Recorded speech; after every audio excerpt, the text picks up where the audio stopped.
रतन टाटा, जिनका निधन 9 अक्टूबर 2024 को 86 वर्ष की आयु में हुआ, एक महान उद्योगपति और समाजसेवी थे।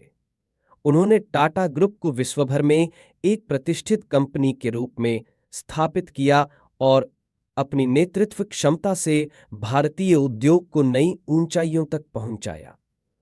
उनका जीवन संघर्ष, नवाचार और समाज सेवा का एक अद्भुत उदाहरण है।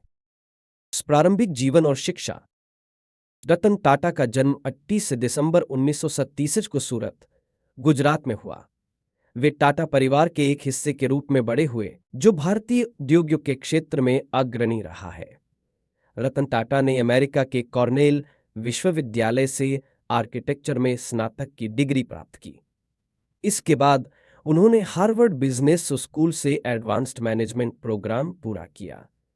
वे 1900 में भारत लौटे और टाटा समूह के साथ अपने करियर की शुरुआत की।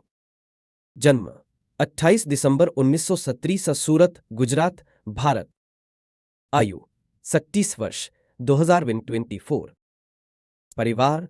रतन टाटा का जन्म नवल टाटा और सोनी टाटा के परिवार में हुआ था।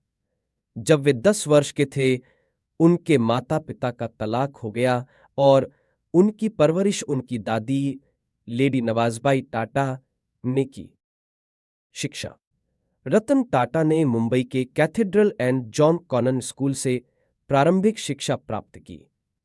उन्होंने अमेरिका के कॉर्नेल यूनिवर्सिटी से आर्किटेक्चर में स्नातक की डिग्री प्राप्त की और बाद में हार्वर्ड बिजनेस स्कूल से एडवांस्ड मैनेजमेंट प्रोग्राम भी पूरा किया।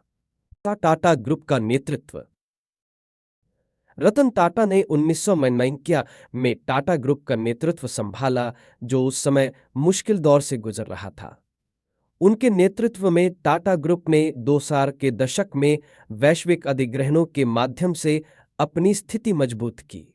उन्होंने कोरस स्टील, तोसा सैम, जैगुआर और लैंड रोवर 2008 जैसी बड़ी कंपनियों का अधिग्रहण किया, जिससे टाटा ग्रुप एक वैश्विक औद्योगिक दिग्गज बन गया। रतन टाटा की उपलब्धियां। रतन टाटा के नेतृत्व में टाटा समूह ने अनेक महत्वपूर्ण उपलब्धियां हासिल की। वे हमेशा से नवाचार और विकास के समर्थक रहे हैं।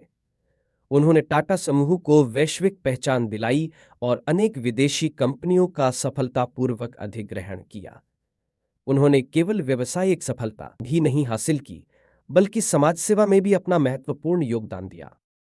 टाटा इंडिका, भारत की पहली स्वदेशी कार का निर्माण। नैनो कार, दुनिया की सबसे सस्ती कार लॉन्च करने का सफल प्रयास। टेटली और कोरस, दो बड़ी विदेशी कंपनियों का अधिग्रहण, जिससे टाटा समूह वैश्विक बाजार में और अधिक सशक्त हुआ। जगुआर और लैंड रोवर, ये दोनों लग्जरी कार ब्रांड्स अब टाटा मोटर्स का हिस्सा हैं, जिनसे टाटा मोटर्स ने अपनी वैश्विक साख बढ़ाई। रतन टाटा की उपलब्धियां।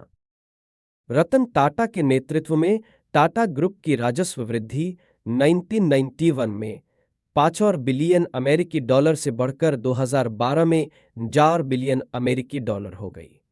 इसके अलावा उन्होंने 2008 में टाटा नैनो कार लॉन्च की, जो विश्व की सबसे सस्ती कार के रूप में जानी गई।